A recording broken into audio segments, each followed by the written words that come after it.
नमस्कार।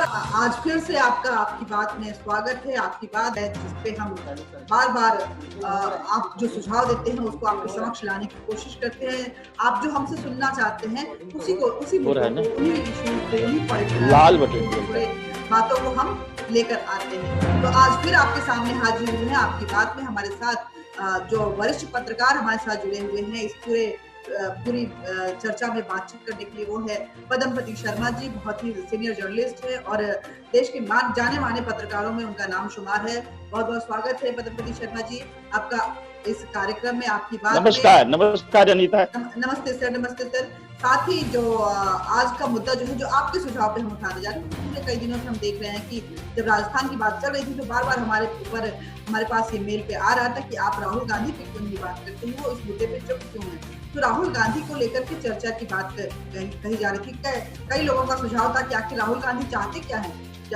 उनका खुद का घर जल रहा है मगर वो किसी दूर दराज की बात कर रहे हैं, वो भी जो बात कर रहे हैं वो बेसलेस है। चीन को लेकर के राहुल गांधी लगातार प्रधानमंत्री पे आक्रामक हो रहे हैं और जिस तरह की वीडियो निकाल रहे हैं, ये हमारा नहीं, ये देश के लोगों का कहना है। जब सुझाव हमारे पास, जो मेल हमारे पास आ रहे हैं, जो मैसेज हमारे पास आ रहे हैं, उनका कहना है कि राहुल गांधी आखिर चीन की प्रवक्ता की तरह क्यों बात कर रहे हैं। उनका खुद का घर जल रहा है। ये इस कहावत को क्यों प्रूव कर रहे हैं कि जब रोम जल रहा था तो नीरो बंशी बजा रहा था। जो बातें वो कह रहे हैं वो देश हित में नहीं नजर आ रहा है बल्कि चीन के हित में नजर आ रहा है। राहुल गांधी बोल रहे हैं कि चीन एक वर्ल्ड को एक वर्ल्ड को शेप अप करना चाहता है, एक शेप देना चाहता है, एक स्ट्रक्चर देना चाहता है। इसके तहत वो अपनी रणनीति तैयार कर रहा है और बार बार वो भारत के आसपास के एरिया में वो इंक्रोचमेंट कर रहा है, वो अंदर घुस रहा है। उसकी मंशा ये नहीं है कि भारत पे वो कब्जा करे, उसकी मंशा है कि प्रधानमंत्री नरेंद्र मोदी के जो 56 इंच वाली परिभाषा है उसको ध्वस्त करे। और साथ ही चीन कहीं ना कहीं जिस तरह से गैलवान में, जिस तरह से पैंगोंग लेक में, जिस तरह से बाकी अदर बॉर्डर को एरियाज में वो बार बार इन जो सीमा नियमों का उल्लंघन कर रहा है। और इससे साफ जाहिर हो रहा है कि वो पाकिस्तान से मिलकर कश्मीर, राहुल गांधी सिर्फ चीन बॉर्डर की बात नहीं करें, वो फिर कश्मीर को ला रहे हैं। पाकिस्तान से मिलकर कश्मीर को जो है वो भारत के लिए डैमेज पहुंचाना चाहता है। तो आखिर क्या चाहते हैं राहुल गांधी? इस तरह से प्रवक्ता की तरह क्यों बात कर रहे हैं? आपको पूरा वीडियो भी हम जरूर इस पूरे बातचीत में सुनाएंगे, लेकिन सबसे पहले हम पद्मपति शर्मा जी से जानना चाहेंगे कि आखिर राहुल गांधी ऐसा क्यों बोल रहे हैं, क्या चाहते हैं वो, और जिस तरह की भाषा बोल रहे हैं, क्या माना जाए कि जो आरोप उन पे बार बार लगते रहे हैं कि वो चीन के एक मैसेंजर टाइप से हैं, क्योंकि जब डोकलाम में हुआ था वो चीन के एम्बेसडर से बात कर रहे थे। जब भी चीन की बात आती है तो उनकी तरफ से जो बयान आते हैं वो कहीं ना कहीं भारत के अगेंस्ट में जाता है, और चाहे वो पाकिस्तान की बात करें। तो पद्मपति शर्मा जी आप बताइए कि आखिर क्या चाहते हैं राहुल गांधी इस तरह के बिहेवियर को? वो बोलते हैं कि मैं देश का भावी प्रधानमंत्री बनना चाहता हूँ, कांग्रेस पार्टी जो है उनको पीएम के रूप में प्रोजेक्ट कर रही है, लेकिन जो रोल उनका है वो उस तरह से क्यों नहीं नजर आ रहा है, वो देश हित में क्यों नहीं नजर आ रहा है, वो बार बार क्यों प्रधानमंत्री मोदी को आड़े हाथ लेके देश के जो अपनी फॉरेन पॉलिसीज है, बॉर्डर पॉलिसीज है, उसको आघात पहुंचाना चाह रहे हैं। अजीता, ये स्वस्थ राजनीति का द्योतक नहीं है। राहुल गांधी अगर जिस तरह का जो बिहेव कर रहे हैं, जो उनका एटीट्यूड है, जिस तरह की भाषा का इस्तेमाल कर रहे हैं, और ये कहा जाए कि चीन के प्रवक्ता है, थोड़ा सा मुझे और इससे ऊपर आगे जाना होगा और हमें कहने में कोई गुरेज नहीं होगा कि ये चीन के जो है दलाल टाइप के हैं, चीन के एजेंट हैं, क्योंकि पैसा खाते हैं। और ये जग जाहिर हो चुका है कि इनका जो परिवार का राजीव फाउंडेशन था वहां पर जो है पैसे दिए गए थे और बाद में चीनी दूतावास ने भी पैसे दिए। डोकलम पे आपको पता है, आपने चर्चा की कि डोकलम वाले इशू पे ये रात को 11 बजे जो है वो चीन के राजनयिक से दिल्ली में मिलते हैं और पहले इनकार करते हैं। जब वो फोटो वायरल हो जाता है तब उसे वो स्वीकार करते हैं। और डोकलम का पीछा अभी भी उन्होंने नहीं छोड़ा, जबकि दुनिया जानती है कि डोकलम में पहली बार चीन को उसकी औकात पता लगी कि भारत वो नहीं है जो पिछले 70 वर्षों से वो देख रहा था। ये नरेंद्र मोदी का भारत है कि जो आंख में आंख मिला के बात करना चाहता है, किसी की जमीन हड़पना नहीं चाहता, लेकिन अगर कोई जमीन की उसके आंख उठा के देखेगा तो वो उसको जवाब देना भी जानता है। ये तो हम लोगों ने डोकलम में देखा है। अब जहां तक लद्दाख का मामला आता है, आप ये देखिए कि लद्दाख के मामले में बार बार ये कहा जा रहा है कि चीन ने हमारी सीमाओं का अतिक्रमण कर लिया है और भी ज्यादा हड़प लिया है। तो हम ये न भूलें कि चीन ने हमारी 43,180 वर्ग किलोमीटर जमीन जो हड़पी है, वो 1 इंच भी जमीन नरेंद्र मोदी के जमाने में नहीं या अटल जी के जमाने में नहीं, ये सिर्फ और सिर्फ कांग्रेस के शासन काल में 1962 से लेके और 2014 तक ये हड़पी गई है। 38,000 वर्ग किलोमीटर जमीन जो हड़पी थी 1962 की युद्ध में, और उसके बाद जो ये 5,000 वर्ग किलोमीटर की जमीन है, ये यूपीए 1 और यूपीए 2 के दौरान ये उसने ली। और हमारे भारत की स्थिति ये थी कि भारत चीन के सामने हमेशा घुटनों पे नजर आया था। अनीता, आप ये देखिए कि हमें बयान याद है, आपको भी याद होगा कि जब संसद में, लोकसभा में यूपीए सरकार के रक्षा मंत्री एंटनी ने बयान दिया था कि हम सीमाओं को असुरक्षित रखें, यही में हमारा फायदा है। एक रक्षा मंत्री इस तरह की भाषा बोल रहा है कि हम कोई भी इंफ्रास्ट्रक्चर अगर लगाएंगे तो चीन उसे शायद ले लेगा। ये भय, ये डर, ये खौफ, ये राहुल गांधी को याद नहीं है। लेकिन राहुल गांधी एक अपरिपक्व नेता है, लोग गलत नहीं कहते।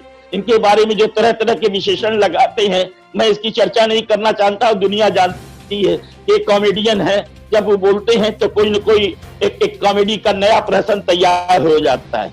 लेकिन ये सोचना होगा कि देश की एक राष्ट्रीय पार्टी है, लगभग 135 साल पुरानी ये पार्टी है, जिसको ये श्रेय तो जाता ही है, चाहे कैसा भी हो, कि देश की आजादी में बहुत बड़ा अंशदान कांग्रेस का रहा है। और ये पार्टी आज एकदम टूट के कगार पर पहुंच गई है। आपने सुना होगा, हमारी कांग्रेस की भूतपूर्व मंत्री रही है, बड़ी तेज तर्रार नेता रही है, मार्गरेट अल्वा, उन्होंने क्या कहा? उन्होंने कहा कि कांग्रेस कार्य समिति में यंग लोगों को, युवा तुर्क को मौका देने की जरूरत है। आज जो कार्य समिति है उसमें 4-5 लोग को अगर छोड़ दीजिए तो 75 से लेके 85 वर्ष के लोग बूढ़े ही वहां पर हैं। ये साफ साफ कहा उसने। और ये जो द्वंद्व चल रहा है, ये द्वंद्व चल रहा है युवा बनाम ओल्ड। जो बुजुर्ग हैं, जो 85 और मोतीलाल वोरा ऐसे तो 90 पार कर चुके हैं, गर्दन झुकी हुई है, लेकिन पीछे पीछे चलते हैं राहुल के। ये दिखाता है कि कांग्रेस का कैरेक्टर क्या है।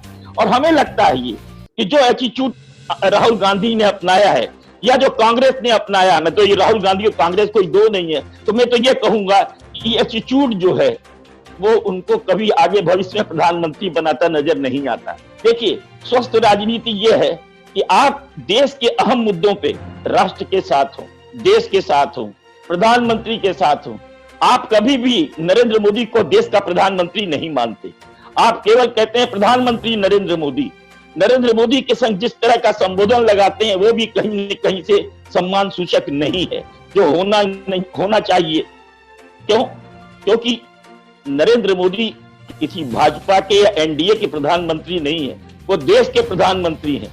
और जिस तरह की भाषा का इस्तेमाल नरेंद्र मोदी ने चीन के खिलाफ किया है, जिस तरह की भाषा का इस्तेमाल हमारे रक्षा मंत्री राजनाथ सिंह ने किया है, वो भी लद्दाख जाकर के, सीमा पर जाकर के जो जवाब दिया है, वो एक चेतावनी संदेश भेजा है चीन को कि होश में रहो, हम 1 इंच भी जमीन तुम्हें लेने नहीं देंगे। और चीन वो टकराव के रास्ते पर बढ़ रहा है।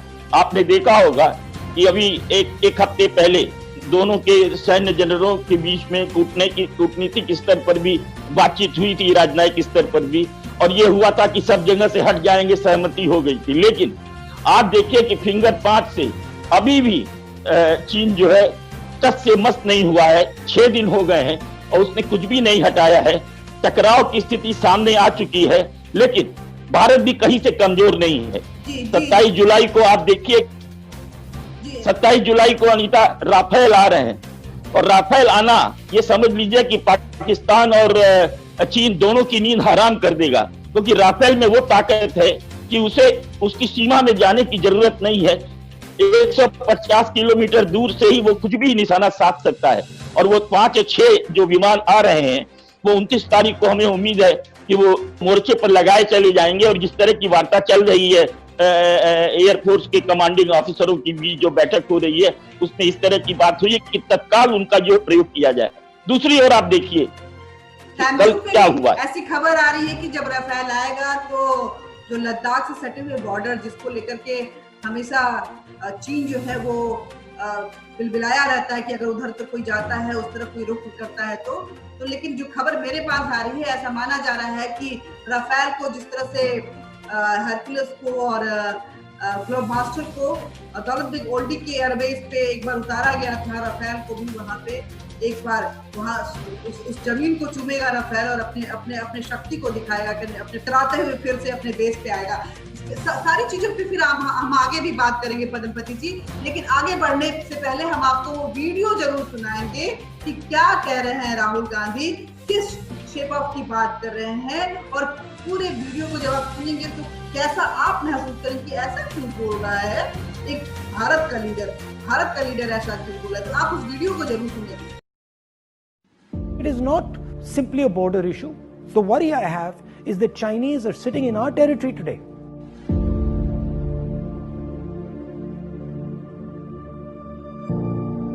Chinese don't do anything without thinking about it strategically. In their mind, they have mapped out the world and they are trying to shape the world. That's the scale of what they're doing. That is what Gwadar is. That is what Belt and Road is. It is a restructuring of the planet. So when you're thinking about the Chinese, you have to understand that that's the level at which they're thinking. Now, at the tactical level, they are trying to improve their position. Whether it's Galwan, whether it's Demchok, or whether it's Pangong Lake, the idea is to position themselves. They're disturbed by our highway. They want to make our highway redundant. And if they're thinking larger scale, they want to do something with Pakistan in Kashmir. So it is not simply a border issue. It is a border issue designed to put pressure on the Prime Minister of India. And they are thinking of putting pressure in a very particular way. And what they are doing is they are attacking his image. They understand that in order for Mr. Narendra Modi to be an effective politician, in order for Mr. Narendra Modi to survive as a politician, he has to protect the idea of 56 inch. And this is the real idea the Chinese are attacking. They're basically telling Mr. Narendra Modi that if you do not do what we say, we will destroy the idea of Mr. Narendra Modi as a strong leader. Now the question is, how will Mr. Narendra Modi react? Will he take them on? Will he take on the challenge and say, absolutely not, I'm the Prime Minister of India, I do not care about my image, I'm going to take you on? Or will he succumb to them? The worry I have so far is that the Prime Minister has succumbed. The worry I have is that Chinese are sitting in our territory today, and the Prime Minister has said publicly that they're not, which to me tells me that he's worried about his image and he's defending his image. And if he allows the Chinese to understand that they can manipulate him because of his image, the Indian Prime Minister will no longer be worth anything for India.